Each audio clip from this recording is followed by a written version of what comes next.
So seeing as we have a quorum of members, I call to order the March 25th, 2024 meeting of the Easton Conservation Commission. The meeting is being held remotely. Attendance by commissioners remotely counts towards a quorum. The meeting is also being broadcast live on ECAT and it's being recorded there as well. Let's begin with a roll call. Vincent, present. Carol, present. Rossman, present. Paul Fells, present. Spady, present. All right, seeing as we have a quorum, let's turn to our first order of business, which is the Washington Street Mass DOT Highway Division application for the project between Dickerman Road and Elm Street. It's my understanding that this applicant has requested a continuance to the next meeting of the commission. Correct, to 4/29. Gotcha. Any comment from the commission regarding a further continuance of this project? All right, I am going to skip right to motion to continue the Washington Street project to the April 29th meeting of the Easton Conservation Commission. Spady, second. Roll call vote. Vincent, I. Carol, I. Rossman, aye. Paul Fells, aye. Spady, aye. Very good. Next up is 40 Prospect Street, which is notice of intent for floodplain alteration. I believe Azu is here to present.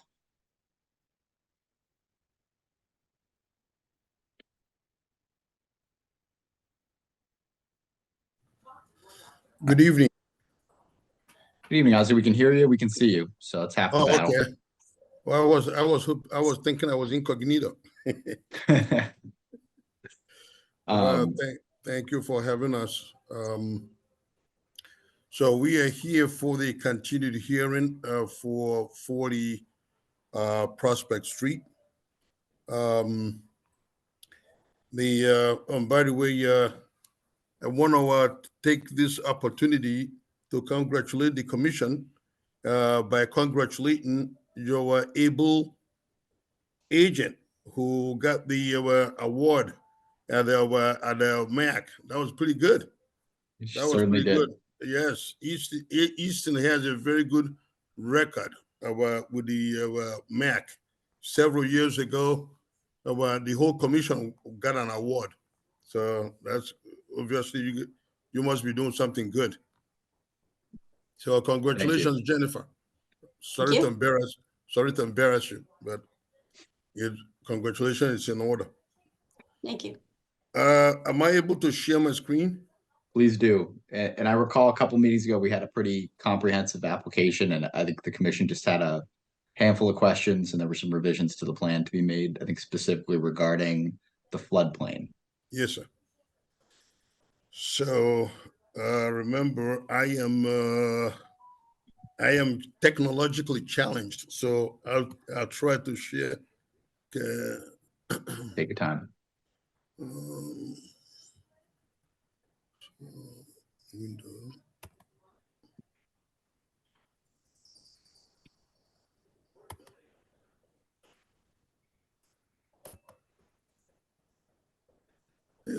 Does that work? Yeah. We can see it. Okay, so basically, this is the existing conditions plan. Last time, we went out there and we dug some test pits by hand to determine the nature of fill on the property. And let's see, how do I export?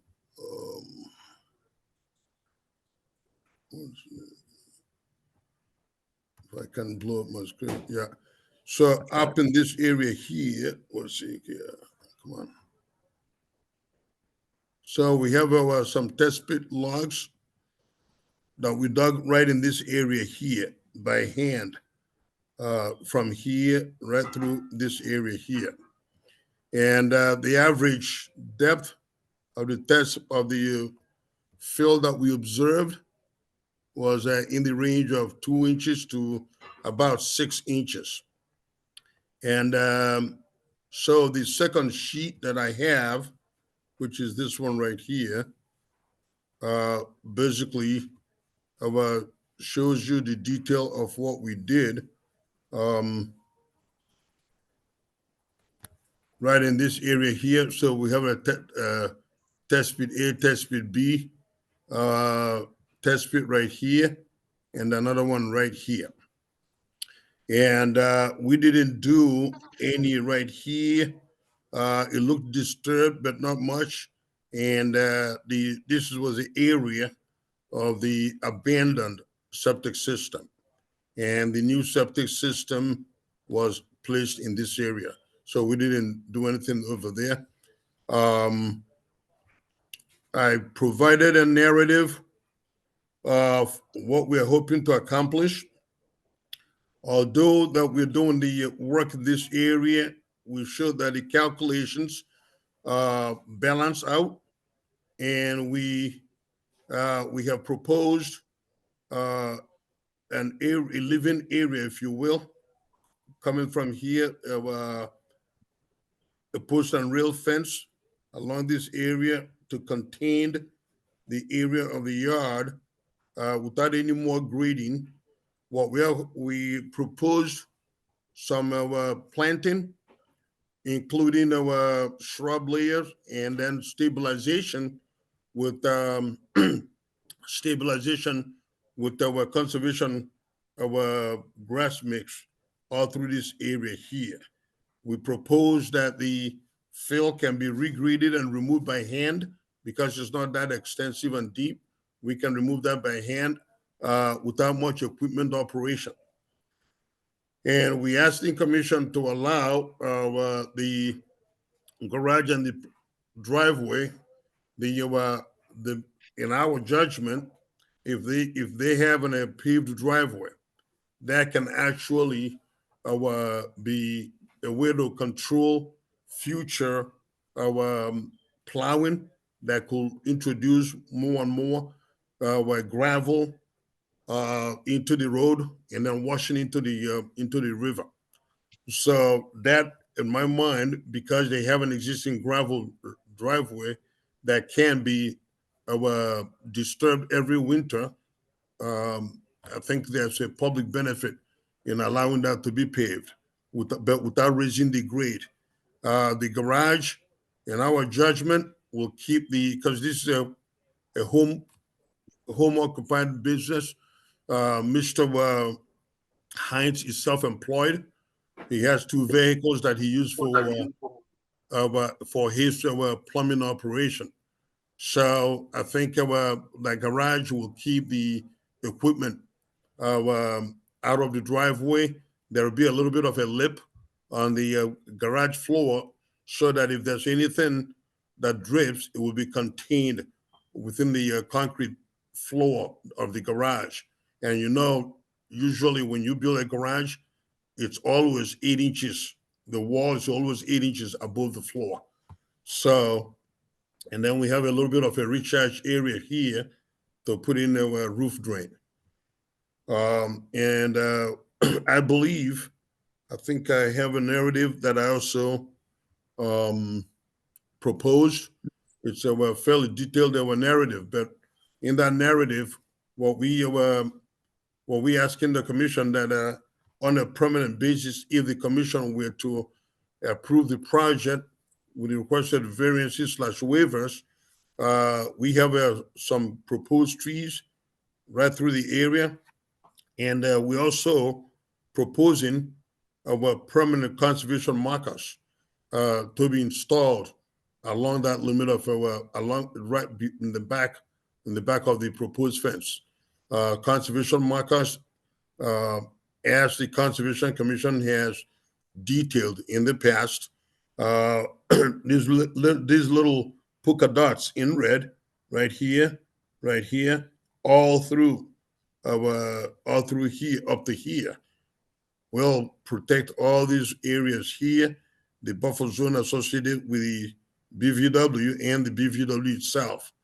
And we also propose that if the commission were to approve the project, that a condition that could run in perpetuity with the land, in spite of potentially issuing a certificate of compliance, that the commission, and I think it's been done in the past.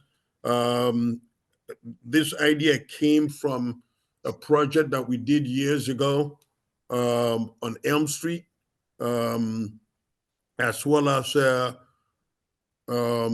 Washington Street, where the commission at the time reserved for itself a permanent monitoring easement that allows the commission to enter the property if it felt that more work has been done beyond what it allowed. So that could be a condition that will be permanent and serve as a warning that no further work ought to be done beyond what the commission has approved.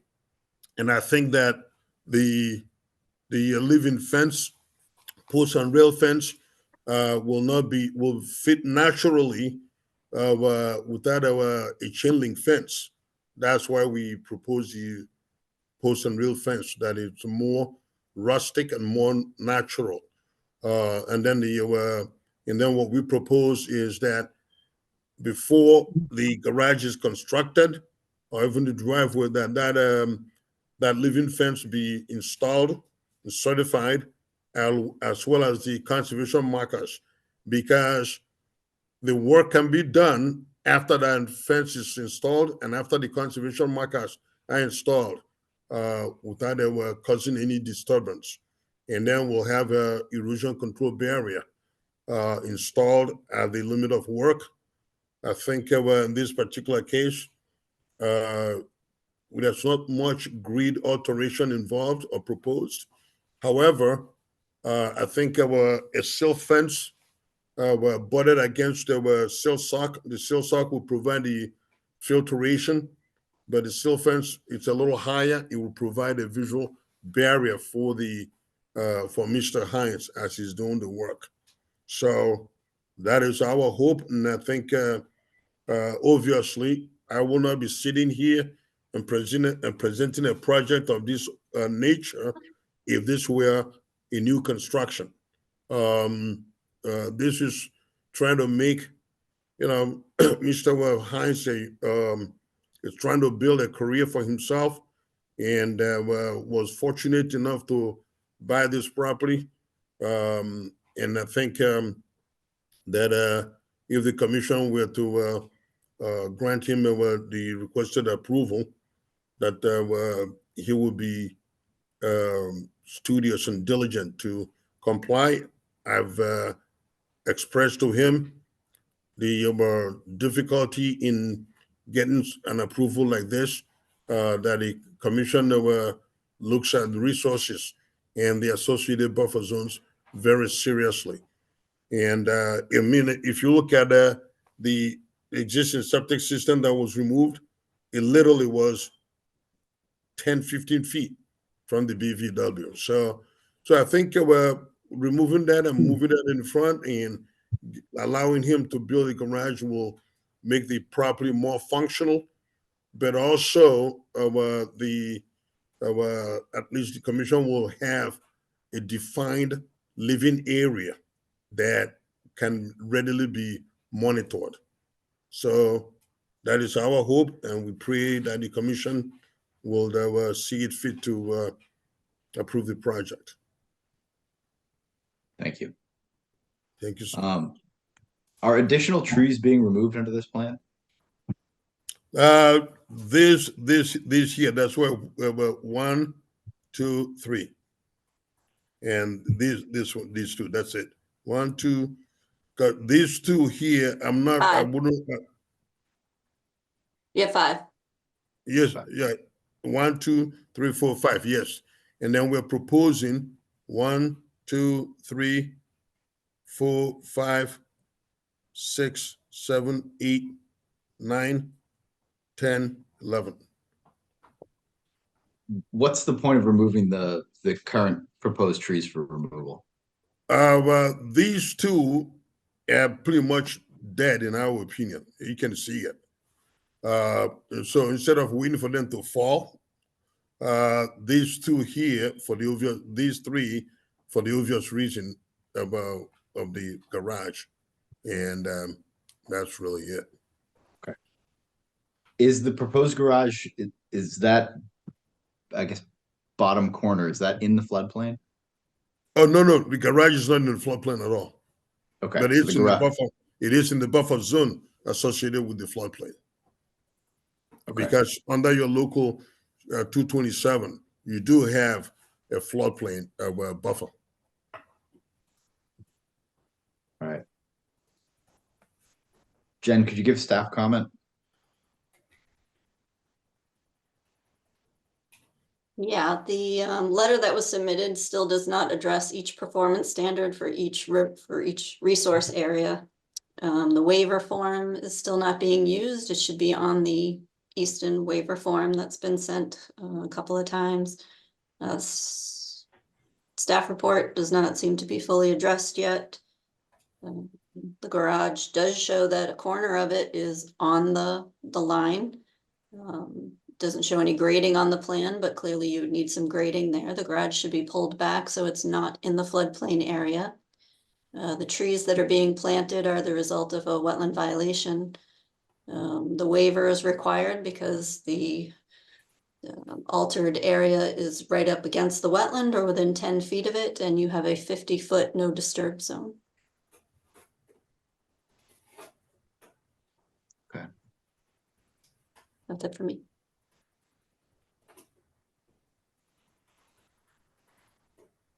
Azu, is the applicant willing to move the garage? Yeah, yes, sir. Okay, I think for me, personally, and I'd like to hear from other members of the commission, that's my biggest barrier here. It seems like it can practically be moved away from that resource, and I think doing so makes sense here, given some associated grading and work that'll need to be done around it. Members of the commission, questions, comments? I support what you're saying, Benny. Definitely, you asked the question I've been kind of wanting to ask with the trees, especially. I agree. Moving that is kind of where I'm at too. Jennifer, could you just enumerate the areas that are being impacted here and which ones were in the no disturb zone on this? I'm sorry, Rory, I couldn't hear the last part. There's something wrong with Sorry. my volume and I can't turn it up. No problem. I'll take care of it from here. I can speak very loudly. You might even be able to hear me without the microphone. So can you just enumerate the areas that are being impacted here and which ones are in the no disturb zone? That we have activity going on in the no disturb zone. Yeah, can you see my mouse moving? No. No. No, okay. Oh, because it's Azu's screen. You want me to stop sharing, Jen? No, because I don't have the plan Okay, to look at. We need your plan. okay. Use your words as best you can. So you can see the wetland flags there, and maybe Azu, you can use your mouse to start with K1, KT1, 2, 3, 4, 5. Okay. Yep. Yeah, So right go here. along the wetland boundary, Mm-hmm. and then within 10 feet of it is the proposed fence and the lawn. For a good portion of that.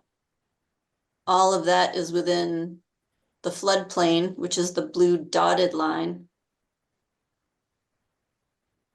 Yeah, that's right here. That's the floodplain. And the light blue dotted line is the 50-foot no disturbance zone buffer.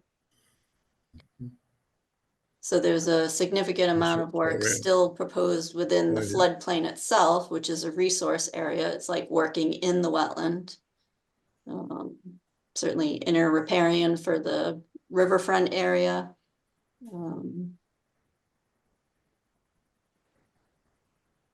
So so we have the inner riparian area, which is almost all the work's being proposed in there.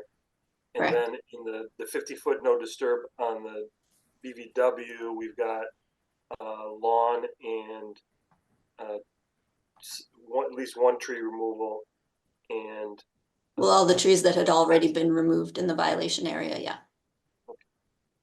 so okay. I think that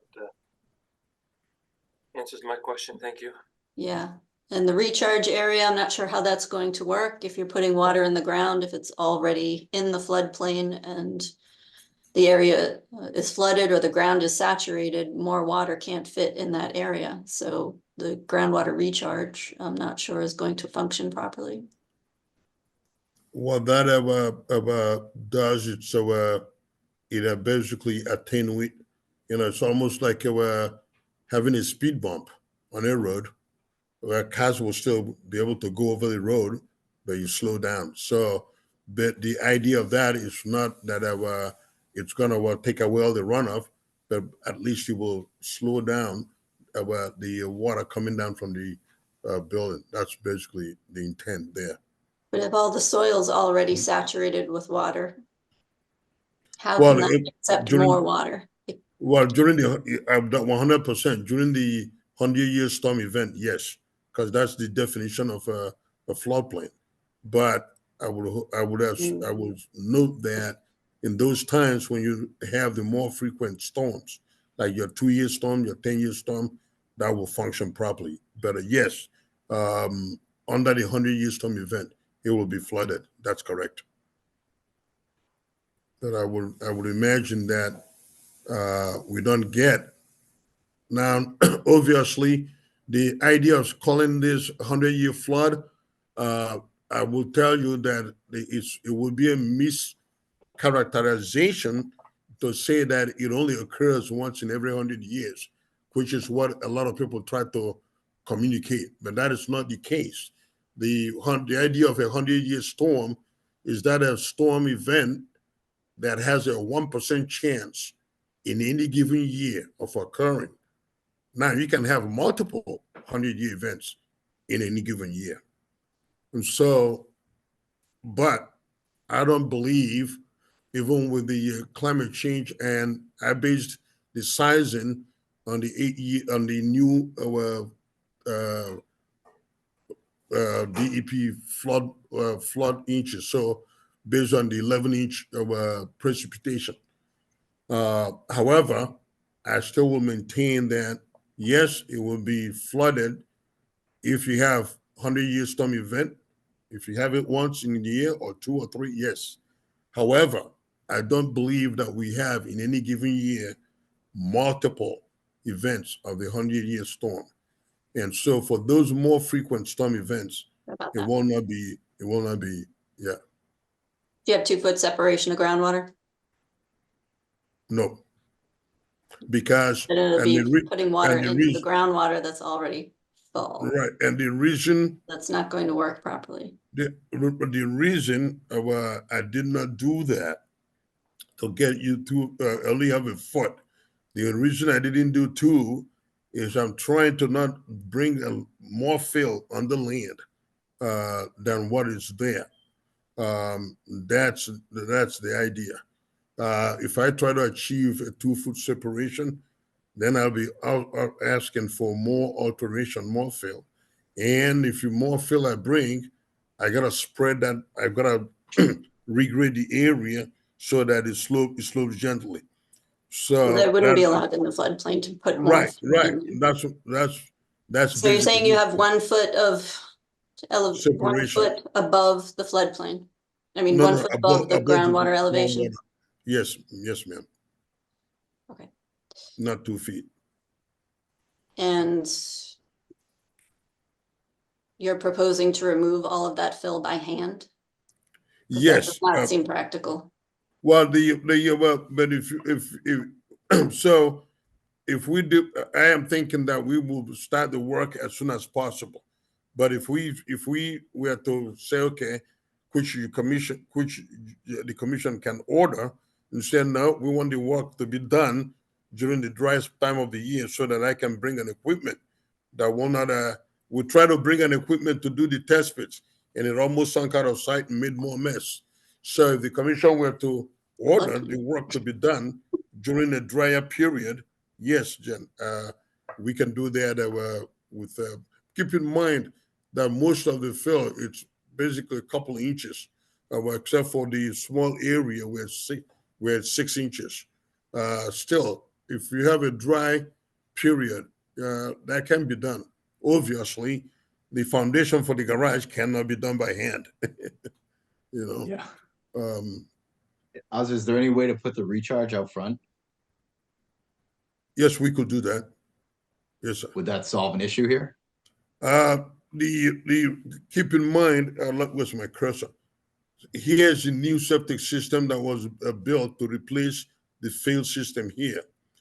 So the recharge, I can do it under the driveway, but I'm afraid that I don't want to have any drippings go directly into the ground, you know?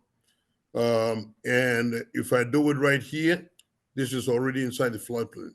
So the only Yeah. place I can do that is probably right in here, under the pavement. But then I will have to have a point source discharge for overflowing of the. Otherwise, that driveway will start heaving, you know. And if it heaves, then it negates what we're trying to accomplish by trying to control gravel. Instead of having gravel wash off, we have a paved area that you're not going to have the problem of. So the only place I can't do that is right here, but I'm afraid if I did that, the driveway might heave, and that's the only concern. Okay. Again, most, and to Jen's point, I agree 100% that during 100 year it wouldn't work, but my goal wasn't to attenuate the 100-year storm event, because I know I couldn't do that. I was keeping in mind anything else under the 100-year storm. And this area here, once it's stabilized, we are not proposing to do any work here, only to clean it up and provide the stabilization with I think Jen had suggested, and I think it's the right thing to do, conservation grass mix right through here. So the only place that we're doing the work is right here and here. I can slide the garage forward to achieve about three feet. But that's about it, right up to the edge of this test pit right here. I can slide it forward. And also, I have to be mindful of the 25-foot setback from the street per your zoning. So, but yes, I can do that. And I can slide it forward, sir, and move that corner away from the floodplain. Do you know how far the proposed garage is from the street as it sits? As it sits right now, thought I had a dimension put on there. I can Gotta be at least 45. Hang on 1 second. I can tell you in a minute. I don't have my scale here, but I can tell you in a minute if you give me a second.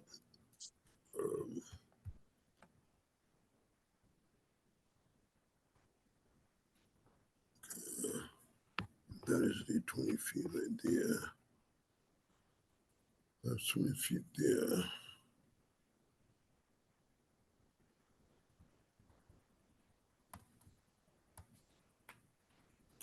One. That's one right there. And 40 feet. 40 feet. Yes, sir. Okay.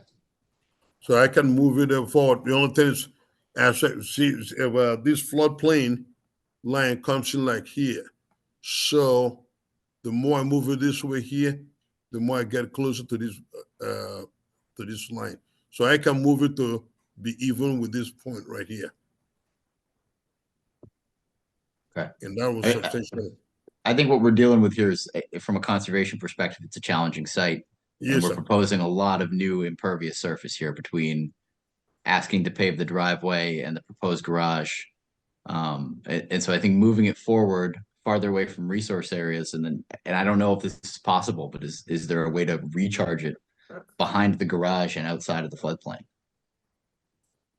Well, if I move it if I move it over forward, I can get a little bit of maybe split it, and have at least half of that recharge in outside the floodplain. But the recharge, Um, recharge has to be 10 feet from the foundation, doesn't it? There you go. But no, That's- but what I'm that's saying, why I Jen, asked. yeah, but what I'm saying is if I cut that in half, so that instead of that 16 by 24 in that area, I can make it narrow and longer. And have it partially outside the floodplain, but not entirely. Okay. So Questions? revised plans need to submit the waiver form, Yep. address performance standards and the staff report. That's what I have for a list so far. Is that correct? I think that's what I have. Okay. Okay. Questions from any other members of the commission? Okay. Do you want to stop sharing right now? No. Yeah, no, that's perfect. Okay. Is our next meeting 4/29? No, there's one in between for, 4/8. 4/8? yep, Thank you. Will that work for you and your applicant? Yes, sir. You- 4/8 would work. Thank you. And Jen, not to put you on the spot, is it possible for us to meet with you this week at all to just Yes. make sure that I can satisfy your concerns as you see them? Yes. Okay. If we can do that, then yes, about the 8th would work for us. And before I continue, I just want to see any members of the public here to discuss 40 Prospect Street.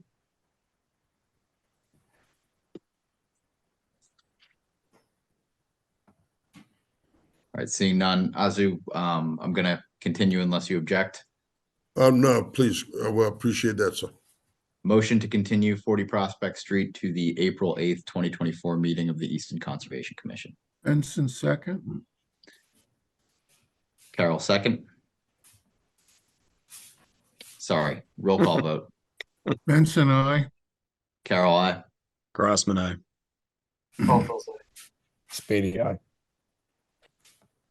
Thank you. thank you. Okay, thank you very much. Have a good night. You too. Turning next to request for amendment, we have 464 Foundry Street. Here to request to amend an existing order of conditions for a single family home. Yep. Scott, I see your hand up, but I might be able to do this pretty quickly. You've given us the revised plans. They do have the correct information on them now. I do not see that there are any conditions that need to be changed, so this can be a minor modification with a letter.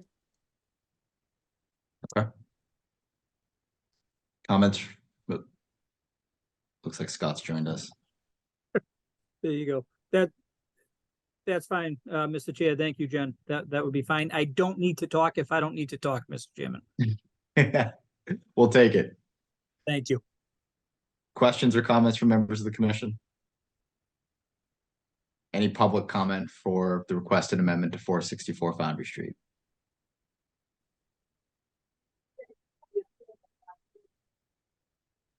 Seeing none, motion to issue an amendment to the order of conditions as requested regarding 464 Foundry Street.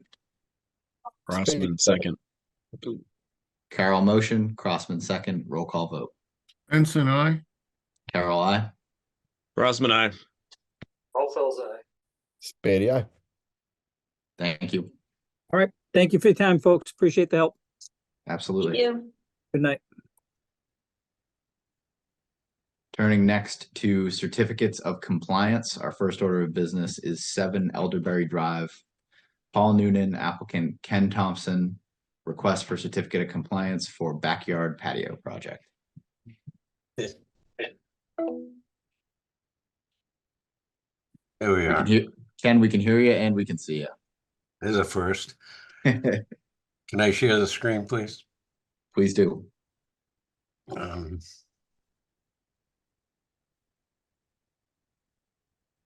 Let me zoom in. Can you see that? We can see it. All right. In your report requesting additional information, several things were brought up, but the most important things, I went back out after that request, and there is a pathway right here that was maintained that shouldn't have been. So what we did was extend the wildflower garden all the way up into the tree line and back. It goes tree line to tree line now, and we've added 891. No, we exceeded by 891 feet. So we've almost given you 1,000 more square feet of wildflower garden. Another point of interest Jennifer brought up is this floating dock. Originally, it was basically pinned to the sediment in the shallow portion. When we Oh, I see. wanted to move it out, and we put a boat ramp in there. I mean, Okay, thank you, Ken. I misunderstood that. I thought it was north or south. basically, Paul's had these existing wildflower gardens forever. So he has a landscaper that takes care of them. When we just added to him, basically, to restore the buffer, while he was permitting the additional patio and fireplace setup. Jennifer, I was not present for the construction of the patio or the planting because he has his own landscaper and stuff. So I was going through the order of conditions. I got to a point I couldn't answer anything. So I just kind of left it out. I just wanted to hit the highlights of all these things. Oh, you had a question about the shrubbery along the shore. When Paul first cleared this out, he cut it off at ground level. So those plants are original. They're all speckled alders, and he's maintaining them at 4 feet now. You would requested 11 additional plants as the 540 square foot wetland mitigation for that area. Does that make sense to you? I'm trying to go through the conditions and look at it now, but. Okay. So when I read them, it was my understanding that everything along the bank and above the bank, you know, that little bump that goes up in Yep. between that row of shrubs and the existing wildflower bed in green. Yep. Nothing below 4 feet would be cut. Right. But he, in the original impact, when she reviewed the site, he had cut them as a viewscape for his property. But basically, he cut it off at ground level and they just regrew. Let me see if I can see if this works. But when I look at it, I can see straight through all the trees. It's clearly not 4 feet tall of vegetation. Can you see the pictures I just brought up? Nope. Not yet. We still see the plan. Okay, let me get rid of the plan. Oh, where'd it go? Share screen. Can you see it now? Yes. Yes. All right, these are the shrubs that were cut. And now he's maintaining them at 4 feet. The land jumps up, as you notice. This is the original impact, that 540 square foot number. But like I said, he just cut them off of the ground, then let them regrow. But as part of the order of conditions, you've asked him to plant the extra plants we moved up and put at the base of the prairie, the meadow, right above these pine trees right there. Okay. He asked for 11, we planted 12 or 13 of them, or something like that. So that was an issue. But have I made myself clear on that, Jennifer?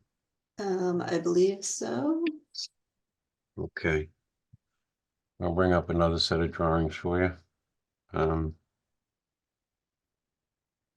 This is the extra area, and I sent this off. Can you see? Yes. Yes. Okay.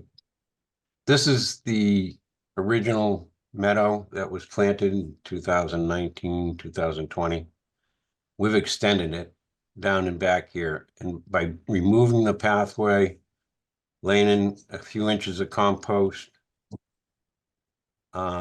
as we head out all the way up into the tree line. And then we seeded it with Ernst New England wildflower mix, and we mulched it this last February. So my maintenance for this year, for next year, is go in there when vegetation is about 24 inches tall and bring it down to 8 inches and let it go. The second year, in this part of the year that we're in now, just before everything starts growing, to go in there and cut it to 2 inches, and then you just let it go. And that's Ernst's method for doing it. And that's what I'll be doing probably for the entire area. When you talked about invasives, the only invasive I saw out there was ragweed. That's not really an invasive. I'd like to remove it by hand next year, but see, we went all the way up around the corner, halfway into the woods for you guys. So it was just that he had left the original pathway in place, and I've got them coming, the landscaper coming down to mow this grass from the other side now. So this is all going to stay wildflower. That whole area has been done, tree line to tree line. Perfect. Okay. Anything else, Jennifer, that's popping off that you think I need to add to this? Yeah, I just want to show one picture. Okay. Why that's so small. Can you see that? We can see it. Can you see the mouse? Can see the mouse. Okay, so the way I was reading it is there shouldn't be vegetation cut under 4 feet along the top of here. And I don't think any of us were here during the permitting phase before. Is that, I think if anybody Rory was. is that what you remembered? Rory was there. It's just on the property. This is the area where there was already Yep. the wildflower garden created, and then further to the right is the new area. This is just walking down the middle of the property, so the dock is over here, and it drops down, so the shrubs that are planted 4 feet that you think are 4 feet tall now, you can't even see. But why is the top of the bank cleared? I just don't see that in the permit application that allows that. So that was what I was questioning, why, if all. it's supposed to be nothing cut below 4 feet. No, it was the stuff down on the low part of the slope. That area has been cleared since he built the house 20 years ago. Okay,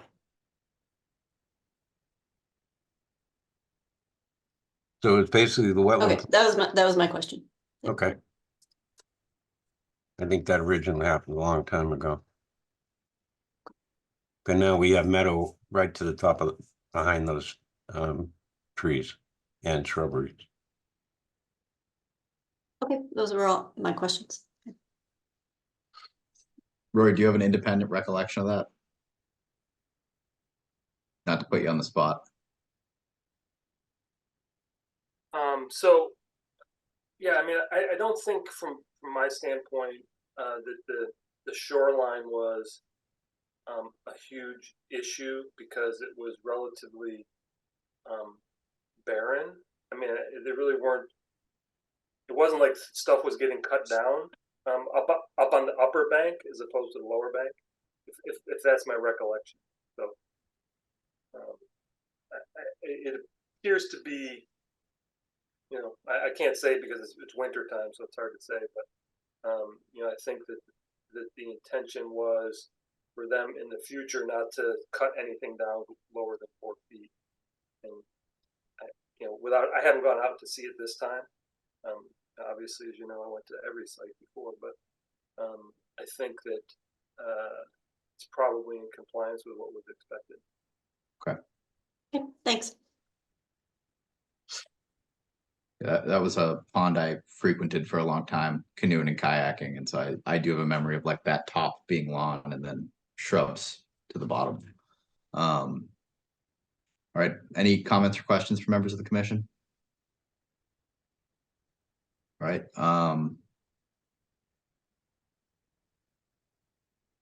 motion to issue a certificate of compliance for 7 Elderberry Drive. Benson, second. Carol motion, Benson second, roll call vote. Benson, I. Carol, I. Grossman, aye. Caulfield's eye. Spady, aye. Thank you. Thank you, Ken.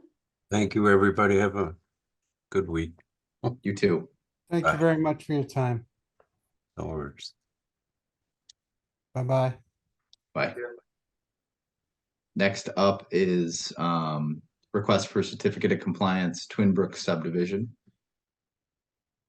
So subdivision roads, stormwater, utilities, houses, community buildings, and conservation restriction. The permit was for the whole subdivision, including all the roads and the houses, but they only have partial certificate of compliance on 3 of the lots. So one of the homeowners asked for a certificate of compliance for a future sale, but we already have all the as-built plans. So there's no reason not to issue the full COC for the whole subdivision. Melissa was nice enough to fill out the whole application for us, and the commission will just take care of it and not ask the one homeowner to do it for everybody. That makes a lot of sense. Any further conversation needed? Questions from the commission? All right, motion to issue a certificate of compliance for the Twin Brook subdivision. Spady, second. Carol motion, Spady a second, roll call vote. Benson, I. Carol, I. Grossman, aye. Caulfield's eye. Spady, aye. Jen, how old was that? It's permit number 792 and E number 557. So yeah, Just like- pretty old. I just think that's fun. Moving on to enforcement, let's start with 230 Main Street. They're about to start the restoration. I checked the sediment controls recently, so they're in progress. Very good. I take it, you know, they're doing what they're supposed to be doing. We don't need to take any action. Nope. Just an So update. we'll move on to 24 Summer Street. Correct. Which is the homeowner here with us? Yes. Good, because I think I told him we'd probably get to him around 7:30 and we're ahead of schedule. Yeah, they're both here actually. Perfect.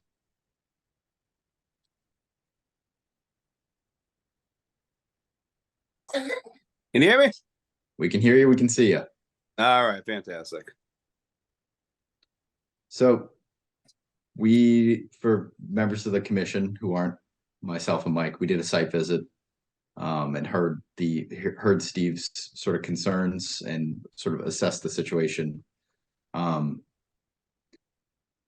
Jennifer, can you show us the map, The proposed one. the proposed one? Okay.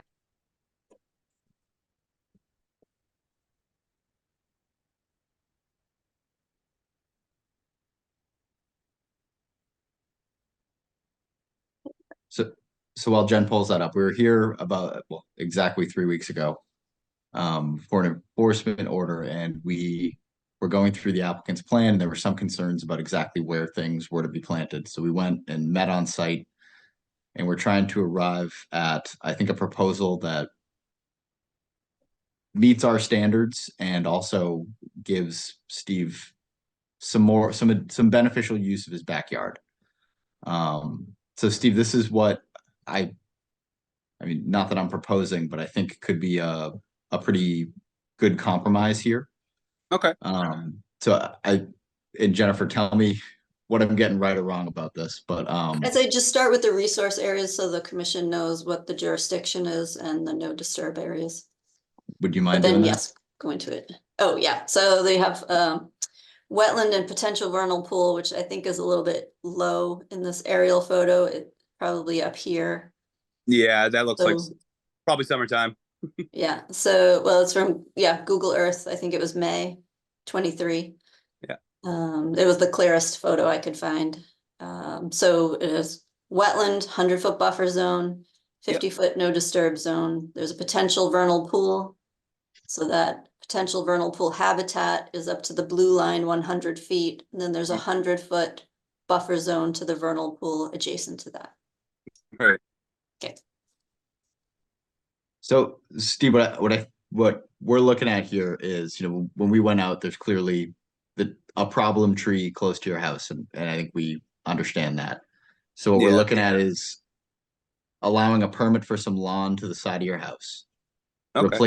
Replacing the trees in sort of this V'd area, which still allows you some access to the back. Definitely. Does this make sense to you? Yeah. Yeah. So where that cluster of the 4 trees were in the corner, you're looking to have just that be basically refilled and have that be a buffer zone, and I could have that pathway on the other side going towards the street. Correct. Okay, perfect. Yeah, that's all I was realistically looking to do. Like I said, you guys saw the site. There was just a couple of problematic areas that I just wanted to get, I figured if you got eyes on it, you get a better idea of what I was looking to do as far as a game plan. Okay. So I'm sort of operating under the assumption here, Jennifer, that we can do this as an enforcement and allow some additional work.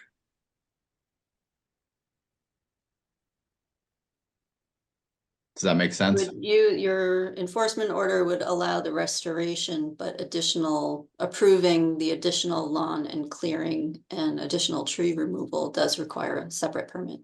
Okay. Yeah, which I could reapply for. That's fine. I have no problem with that. All right. So what are our next steps here? To begin filling out the notice Okay. of intent application online, so I can send, if the commission is okay with this plan, I can send that to Steve and he can use that in his application. Good point, Jennifer. Questions or comments on this from members of the commission? Just one thing. I think that the vernal pool habitat stops at the lawn if it's pre-86 or something like that. Yes, but not at the violation portion. Yep, no question. I'm just, it was a point of information more than anything else. Thank you. Yeah. Okay. So then I guess by next meeting, Steve, which is 4/8, would you be able to have the notice of intent application filled out for us? Oh, definitely. All right. All right, He'd be able to get it to apply before 4/8, but wouldn't be on that agenda. okay. So Just that want to would make sure put that's in- clear, because today's the deadline, so Yeah, no, very good it's already point. passed. I'm not. All right, so that would put you on for our second meeting in April, which I said the date at the beginning, is 29. Okay. Yeah, that's fine. All right. Okay, I'm gonna stop sharing if that's okay. Yeah, absolutely. Okay. So I think that puts us sort of where we need to be on 24 summer. And so by next meeting, I'll ask for a notice of intent to be filed, and then we'll see you on the 29th and keep this moving forward. Fantastic. I appreciate it. And I appreciate you guys coming out and take a look at it, please. Absolutely. Thank you. All Thank you right. for your time. Thank you, guys.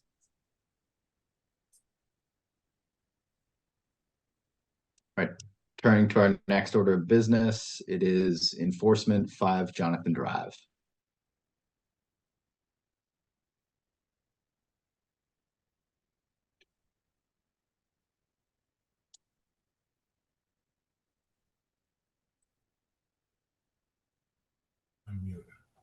Last time they controlled the mute. Paul, can you hear us? Yes, thank you. We can hear you. We cannot see you.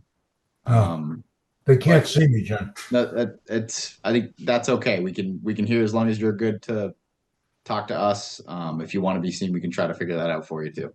No, that's fine. All right. So we met on site to sort of take a look at the situation. Paul, I think the first order of business is getting the rocks that are on the side of the stream back into the base of the stream and bringing that back up to the level that it was in before the dredging. Okay. I think the recent storm took care of that anyways. So what I think makes sense is perhaps Mike and I can come out and talk to you again, and we can have a conversation about getting the rocks back in. specifically, and then we'll, after the rocks are in, we'll have another conversation about how methods wise to get sediment back situated on top of them. Sure, All right. sure. So I think that's really the plan between now and the next meeting, which is 4/8. Mike and I'll reach out and come and take a look and try to figure out how to get the rocks in and make sure you understand where the level's supposed to be. Excellent. Thank you very much. You're very welcome. Jen, any additional comment, members of the commission, questions? Nope. All right. All right, I think, Paul, unless you have questions for us, that's all we got right now. Okay, have a nice night. Thank you very You much. too. Bye-bye.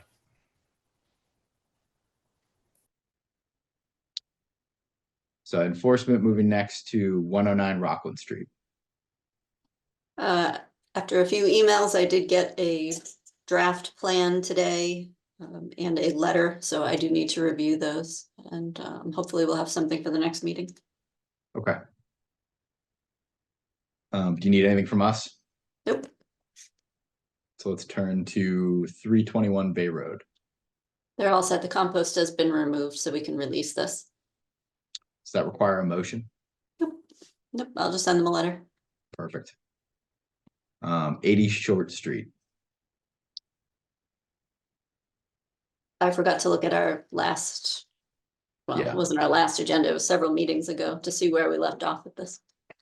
Yeah, But it is time for you guys to reach out to them and find out where we are.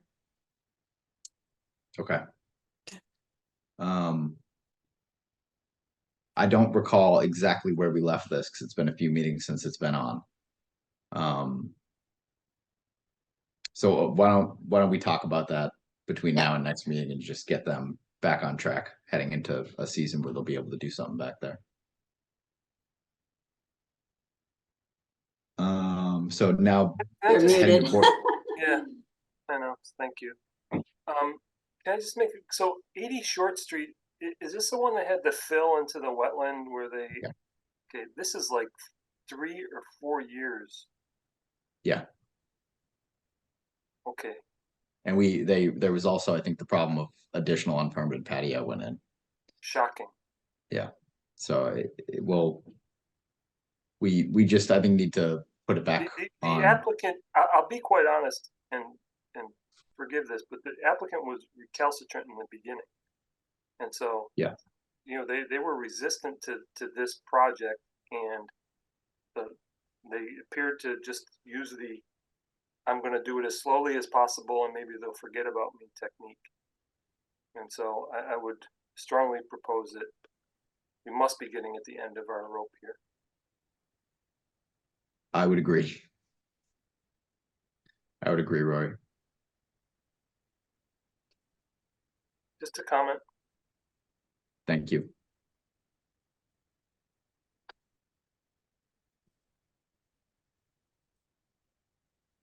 So we'll proceed to board discussions. Which looks like our first issue is to ratify a motion to issue a certificate of compliance for 8 Roger Street. Correct.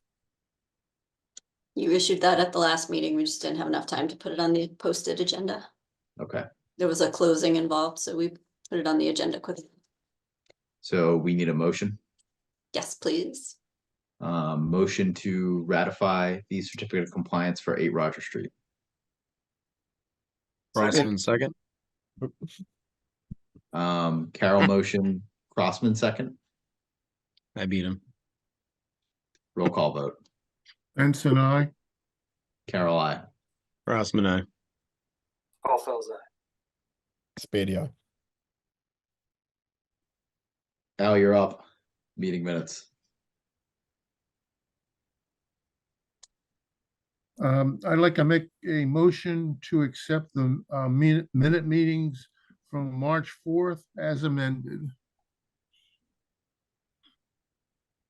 Spady, second. Benson motion, Spadia second. Roll call vote. Benson, I. Carol, I. Crossman, I. Paul Felzai. Spady, aye.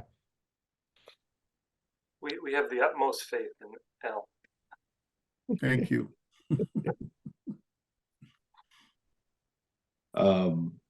NRT Spring Farm Festival.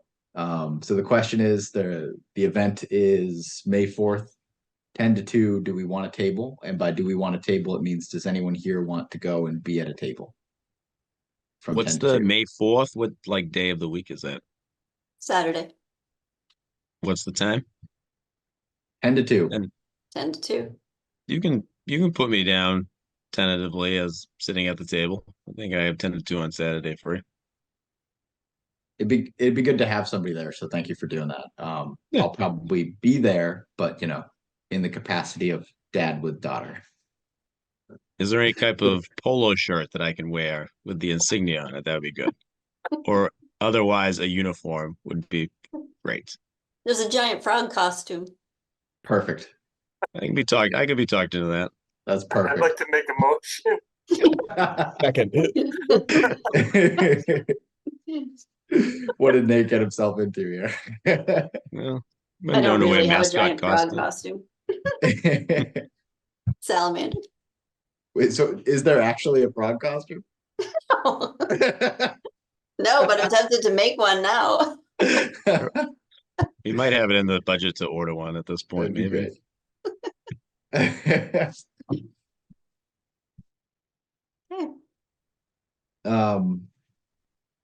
So Concom project topics. We've circulated this list, I think, probably 4 times since I've been here.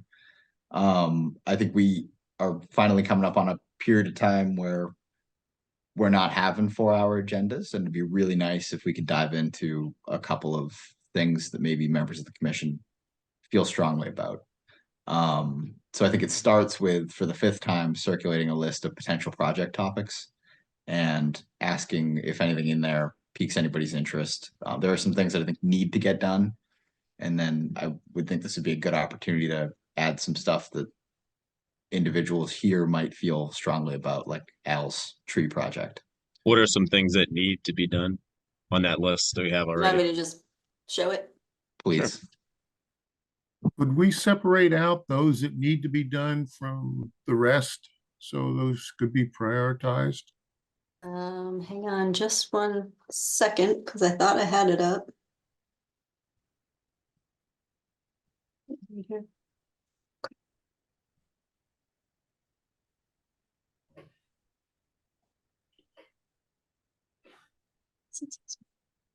It's an ambitious list.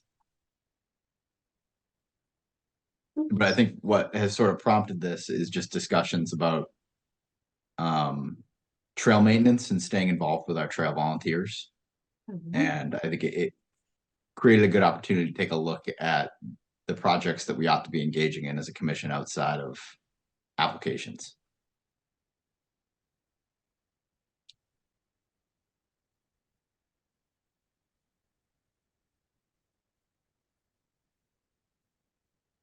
So Jen, what do you see here as being the burning action items? Let's see. Well, we're still working on this, which we'll talk about in a little bit. Trail maintenance is definitely one of those. Barn renovation, we should have some structural drawings soon. We have to do the open space plan. That's happening. Sign replacement should happen if the CPC article is approved.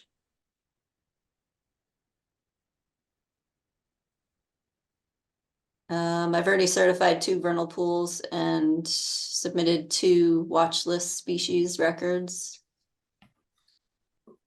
The conservation restriction inventory, that's part of the open space plan, so that's okay. The grants are still going on, community garden fencing, that could happen this year. We did the simplified version of the regs. Now it's time to go through and read the content. So that's pretty important. I'll volunteer to dive into 7. Into 7 of you. Yeah. Yeah. Is that open space in recreation plan something we can like divide up and each do a part or look at it, or not too familiar with it? Yes. So there, it's also public meetings, public input. There's a lot to the open space plan. I started sections 1 through 4 already, just to get those sort of drafted and in place. And making a list of what technical assistance we need, and then usually there's a subcommittee or a working group that's formed. So that'll definitely be happening this year. So it'll be all of you. So, Jen, does it make sense to maybe we triage this list as a group offline, and then put, I don't know, 4 items on the agenda regularly, so that it's front of mind consistently, and we're having discussions, even if they're quick. Yeah. Does that make sense to everybody? Yeah, I mean, it seems like we get that open space and rec plan. I mean, Jen already started it, so we can all chip in where appropriate. I'm gonna move the, oh wait, we didn't add, hold on, Al's project.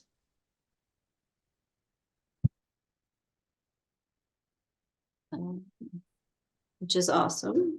Roy might not know about that.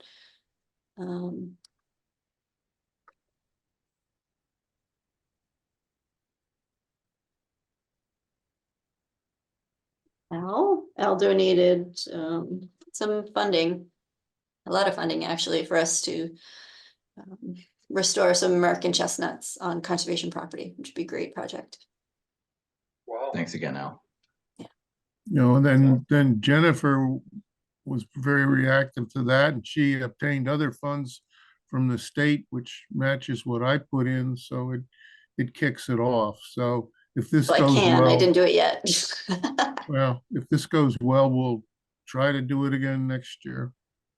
Al, Jennifer has a conflict of interest there in that she's trying to eat the chestnuts. So No, it'll be a few years, so that we won't have to worry about that. Thank you, though. I couldn't help it, Jen. Yeah, that's okay. Okay, so I guess let's circulate this again, and Jen, I'll work with you, and we'll just start adding these to our regular agenda so that they become projects that we're forced to see. Yes, that sounds good.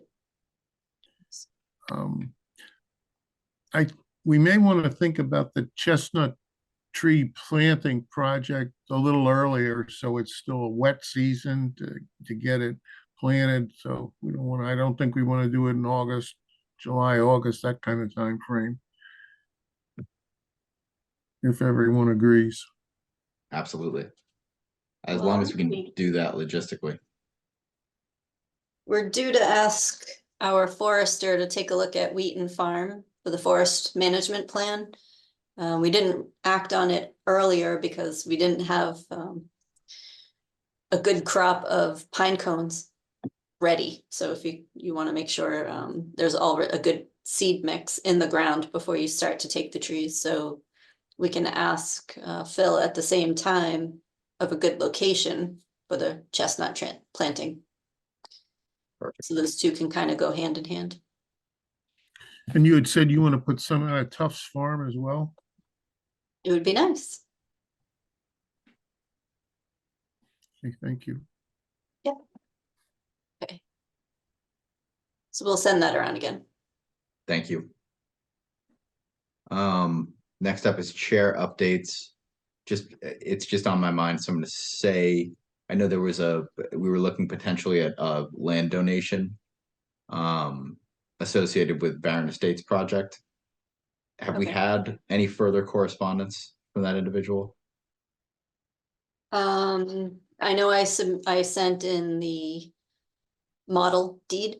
Yeah. But I haven't received it back yet. Okay. I might reach out just associated with that and see if there's still an interest there. Sure. Environmental planner updates. I just have 2. So we drafted the conservation restriction for 5955 Pond Street. That's the island lot. that was part of a CPC project. It has conservation restriction. There's a requirement for a municipal certification of that. And so I just fill out what are the benefits to having a conservation restriction on that property, and then the Conservation Commission actually signs it. So we just have it protects wetland, floodplain, wetland buffer zones, upland habitat, water quality to Shovel Shop Pond, provides open space, public access to residents, abuts other conservation property, making a larger contiguous block of protected land, and increases climate resilience through soil and forest protection and storage of carbon. Perfect. So you would just have a motion to sign the municipal certification for 5559 Pond Street Conservation Restriction. So moved. Okay, so it's Ben and I'll call Rory. Rory's motion, I'll second. Roll call vote. thank you. Benson, I. Carol, I. Crossman, I. Paul Fels, aye. Spady, aye. And just before this meeting, I went to the select board meeting where we received a unanimous vote for the taking, the friendly taking at 57 Randall. So then the select board will proceed with the taking of the property. Fantastic. Hopefully we can wrap that up. Yes. Okay, so we're up to executive session.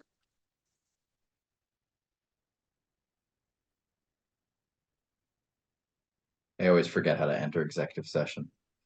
So you could read you could say the commission is going into executive session, read both of those. And then do a Okay. roll call vote to enter executive session and announce whether you'll be coming back into the regular session or not, which you probably won't because there's no more business, Thank you. regular business. All right, so motion to enter executive session pursuant to general law, chapter 30A, section 21(6) to discuss strategy with respect to lease/license of Wheaton Farm fields and barn managed by the commission. And pursuant to general law, chapter 30A, section 21(6) to discuss strategy with respect to possible litigation or settlement of property damage of Tufts Farm managed by the commission. Paul Fels, second. Carol motion, Caulfield second, roll call vote. Benson, I. Carol, I. Crossman, I. Paul Fels, aye. Spady, aye. All right.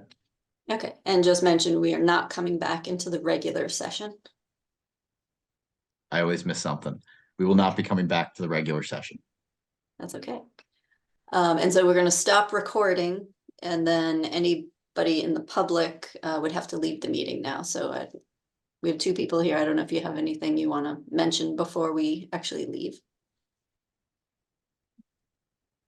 You're just watching. Oh, okay, Looks like they left. they're gone.